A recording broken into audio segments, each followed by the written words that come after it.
At Sierra, discover great deals on top brand workout gear, like high-quality walking shoes, which might lead to another discovery. 40,000 steps, baby.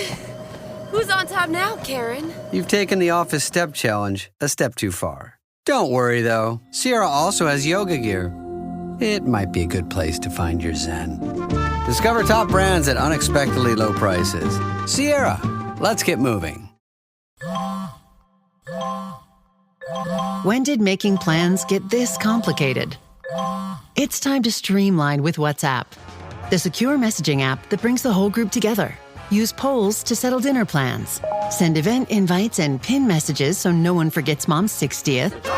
And never miss a meme or milestone. All protected with end-to-end encryption. It's time for WhatsApp. Message privately with everyone. Learn more at whatsapp.com. This is Optimal Health Daily. Habits, Leverage, and Trees by Tynan of Tynan.com. And I'm Dr. Neil, your host and narrator.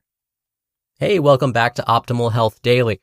Remember, this is the podcast where I read to you from blogs so you don't have to read them for yourself. I just want to quickly thank all of my listeners for sharing this show with someone. Even if you just share one episode with someone that you think will find some value in what I talk about, that goes a long way to help keep this show going. So again, thank you so much for doing that. And with that, let's keep this intro nice and short and get right to another post and continue optimizing your life. Habits, Leverage, and Trees by Tynan of Tynan.com. If you want to totally screw up your life, here's my advice. Cultivate some bad habits. That's how most people do it. Very few people screw up their lives by drinking once, but a lot of people screw it up by developing a drinking problem. I've never heard a story of someone who went to Vegas for the first time and lost his entire fortune, but I've heard plenty of stories of people who continue the behavior and have blackjacked their way to bankruptcy. Even breakups are far more likely to be caused by habitual bad behavior than by a single action. Even in the case of cheating, a lot of couples stay together. This is because a single action doesn't have all that much leverage on your life. But habits, on the other hand, define us as people, literally. What we do regularly becomes a label. Here are some examples. Bob's an alcoholic. Tom is a cheater. Raymond is a gambler. Habits change ephemeral verbs, like Tom cheated, to nouns. Once you're defined by your habits, it takes a lot to change that. If Bob doesn't drink for a night, he isn't magically changed into a teetotaler. You are your habits, and that's why habits are my religion. I write about them all the time, from every single angle, and that's mostly a result of being fixated on habits in my own life. If you can change your habits, you can change who you are. So I pay very little attention to rare occurrences and work on my habits constantly. The cool thing about changing habits is that it's very efficient. It's like the difference between cutting down a tree by axing the trunk versus trying to pick every single leaf, then twig, then branch, then peeling the bark, and then finally getting to the trunk. Just cut down the trunk and the whole tree is gone. Trying to control a single occurrence without identifying and working on the habit is like picking a single leaf. It's easier than chopping down the trunk, but it doesn't really change anything. For example, in the past couple of weeks in Japan, I ate 3 meals that aren't on my diet. Ramen twice and a couple of pieces of sushi. No big deal. My habit is to eat extremely healthy, and that has become part of my identity to the point where healthy food is what I actually crave. In the past year or so, I've been slacking on running and working out. When I was in Tokyo, I ran a few times, but that doesn't mean I'm a runner. These are just leaves on the tree. Add a leaf or take one off, and it's still a tree. And by the way, this is also how I think about health. I live a healthy lifestyle, good food, fairly active, no stress, lots of happiness and good friends, good sleep, and so on. And as a result, I never have any symptoms or leaves to treat. I've never swallowed a pill and can't remember the last time I was sick. This is a pretty easy way to really take control of your life. You will make billions of decisions and actions in your life. It's not realistic to think that you will evaluate each one properly and make the right decision. Even if you could, You probably wouldn't want to. That's a lot of stress. But instilling a few good habits, which then make decisions on autopilot, is pretty easy. Set up good eating habits, and almost all decisions about food go away. Learn good social habits, and a lot of problems with other people go away. Develop good work habits, and your career ends up being manageable. It's sort of like running a factory with an entire staff, your subconscious habits, rather than trying to run it yourself.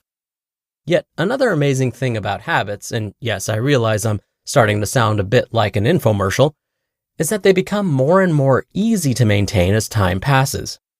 When you plant a seed, you have to protect it and water it and feed it. Once it becomes a tree, you can leave it alone and it will continue to deepen its roots without any attention from you at all. The same goes for developing habits. At first, you have to be hypervigilant and make sure the habit never gets broken. After a while, it fades into the background and becomes integrated with your identity. So, if you have a problem in your life, rather than solve the problem, try to look at why that problem exists. And if you dig deep enough, you'll probably find that the problem is rooted in a habit. Can't find a job? It may not be because your industry is in the dump or because you don't have the right suit. It may be because you don't have a habit of over-delivering and producing excellence. Or maybe it's because you aren't in the habit of networking with people in your industry. Or even if it isn't because of any of these habits individually, any one of them could solve the problem forever and produce side benefits that you aren't expecting. That's the effective and long-term way to solve problems, and it's the only self-improvement strategy with legs. I love habits. You should too. You just listened to the post titled Habits, Leverage, and Trees by Tynan of Tynan.com, and I'll be right back with my commentary. Imagine fast hydration combined with balanced energy, perfectly flavored with zero artificial sweeteners. Introducing Liquid IV's new Energy Multiplier Sugar-Free. Unlike other energy drinks, you know, the ones that make you feel like you're glitching, it's made with natural caffeine and electrolytes, so you get the boost without the burnout. Liquid IV's new Energy Multiplier Sugar-Free Hydrating Energy. Tap the banner to learn more. You just realized your business needed to hire someone yesterday. How can you find amazing candidates fast? Easy. Just use Indeed. When it comes to hiring, Indeed is all you need. Stop struggling to get your job post seen on other job sites. Indeed Sponsored Jobs helps you stand out and hire fast. With Sponsored Jobs, your post jumps to the top of the page for your relevant candidates, so you can reach the people you want faster. When I was looking to hire, it was so slow and overwhelming. I wish I had used Indeed. There's no need to wait any longer. Speed up your hiring right now with Indeed. And listeners of this show will get a $75 sponsored job credit to get your jobs more visibility at Indeed.com/health. Just go to Indeed.com/health right now and support our show by saying you heard about Indeed on this podcast. Indeed.com/health. Terms and conditions apply. Hiring? Indeed is all you need. Dr. Neil here for my commentary. As I was reading this article, I couldn't get a very specific quote out of my head. To me, this quote summed up Tynan's theme perfectly. So here it goes. Quote, "We are what we repeatedly do. Excellence, then, is not an act, but a habit." End quote. Okay, do you happen to know who supposedly said this? It was Aristotle. Now, Aristotle was a Greek philosopher who lived about 300 years before the Common Era. So we're talking about 2,500 years ago. Okay, so why do I care so much about Aristotle and when he was alive? Well, it means that humans have been aware of the importance of habit and its influence on our successes or otherwise for over 2,000 years. That means this isn't brand new information. So it seems we've known the secret to achieving almost anything we want in life comes down to our habits, and we've known that for a very long time. To me, that's one of the best motivators to start creating those helpful habits. So with that, let's get going. All right, that'll do it for today. I hope you have a great rest of your day. And of course, I'll see you back here tomorrow for the usual Friday Q&A. So I look forward to seeing you there where your optimal life awaits.